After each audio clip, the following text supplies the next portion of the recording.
ഒരാഴ്ച കൊണ്ട് 70 കോടിയടിച്ച് പ്രദീപ് രംഗനാഥൻ. കോട്ടയം എമ്പുരാൻ്റെ കോട്ടയം മാറിക്കഴിഞ്ഞിരിക്കുകയാണ്. DQവിൻ്റെ പുതിയ സിനിമയുടെ പേര് ഇത് അനൗൺസ് ചെയ്തിരിക്കുകയാണ്. അപ്പോൾ വേഗം നമുക്ക് സിനിമ അപ്ഡേറ്റുകളിലേക്ക് പോകാം. അഭിനയിച്ച തൻ്റെ രണ്ടാമത്തെ സിനിമ 50 കോടി ക്ലബിന് മുകളിലേക്ക് കയറിയിരിക്കുകയാണ് ഇപ്പോൾ പ്രദീപ് രംഗനാഥൻ്റെ പുതിയ ചിത്രമായ ഡ്രാഗൺ.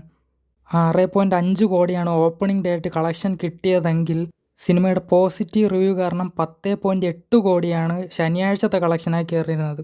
ഞായറാഴ്ച അത് സ്വാഭാവികമായി ഡബിൾ ഡിജിറ്റ് തൊട്ടിരിക്കുകയാണ്, 12.78 കോടി രൂപ. ചിത്രത്തിൽ നായികമാരായിട്ടുള്ളത് അനുപമ പരമേശ്വരനും വിനയൻ സാറിൻ്റെ 19-ാം നൂറ്റാണ്ടിൻ്റെ സിനിമയിൽ നങ്ങേലി എന്ന വേഷം ചെയ്ത കയ്യോടു ലോഹറും കൂടെയാണ്.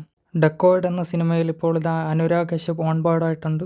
ഇതിൽ ഇൻസ്പെക്ടർ സ്വാമി എന്ന ക്യാരക്ടറായിട്ടാണ് അനുരാഗ് കശ്യപ് വരുന്നത്. സിനിമയിൽ ഇപ്പോൾ അമിതമായ വയലൻസ് എന്നാണ് സംവിധായകൻ ബ്ലസ്സി ഇപ്പോൾ പറയുന്നത്. താൻ ഈയിടെ കണ്ടിട്ടുള്ള മിക്ക സിനിമകളിലും വയലൻസ് അധികമാണെന്നാണ് പുള്ളി പറയുന്നത്. സപ്പോർട്ട് ചെയ്തുകൊണ്ട് ഇപ്പോൾ ആഷിഖ് കപൂറും രമേശ് പിഷാരടി രംഗത്ത് വന്നിട്ടുണ്ട്.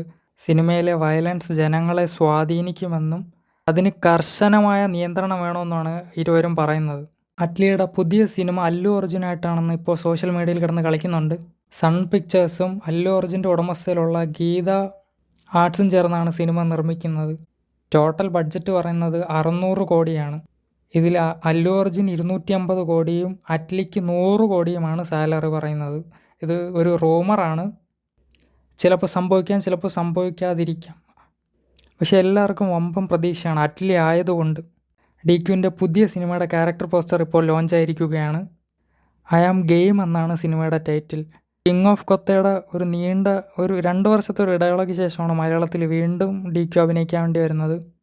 RDXൻ്റെ വൻ വിജയത്തിന് ശേഷം നാസ് ഹിദായത്തുമായിട്ടാണ് ചിത്രം ഒരുക്കുന്നത്. ഇതൊരു ബൈലിംഗ്വൽ ചിത്രമാണ്, ഒരേ സമയം തന്നെ മലയാളത്തിലും തെലുങ്കിലുമായിട്ടാണ് ഇപ്പോൾ ചെയ്യുന്നത്.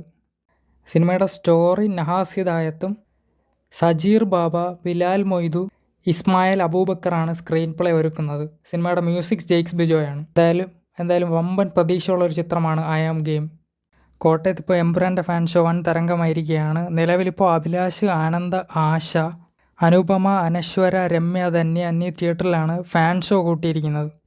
സിനിമയുടെ റിലീസ് അടുത്ത് വരുന്നതുകൊണ്ട് ഇനിയും ഫാൻ ഷോ കൂട്ടാനാണ് ഫാൻസ് അസോസിയേഷൻ തീരുമാനിച്ചിരിക്കുന്നത്. തന്നെ എമ്പുരാന് വേണ്ടി മുരളി ഗോപി ഏഷ്യാനെറ്റ് ന്യൂസിന് കൊടുത്ത ലേറ്റസ്റ്റ് ഇൻ്റർവ്യൂവിൽ പൃഥ്വിരാജിൻ്റെ പുതിയ ചിത്രമായ ടൈസനെ കുറിച്ചും പറയുന്നുണ്ട്. 2026 ജൂൺ പകുതി ആകുമ്പോഴത്തേക്കും ഫുൾ സ്ക്രിപ്റ്റ് കൊടുക്കുമെന്നാണ് പറയുന്നത്. ചിലപ്പോൾ അത് ടൈസന് വേണ്ടിയായിരിക്കാം, അല്ലെങ്കിൽ L3ക്കും വേണ്ടിയായിരിക്കാം. ഇത് ഏതെങ്കിലും ഒന്ന് ചെയ്യുമെന്നാണ് മുരളി ഗോപി പറയുന്നത്.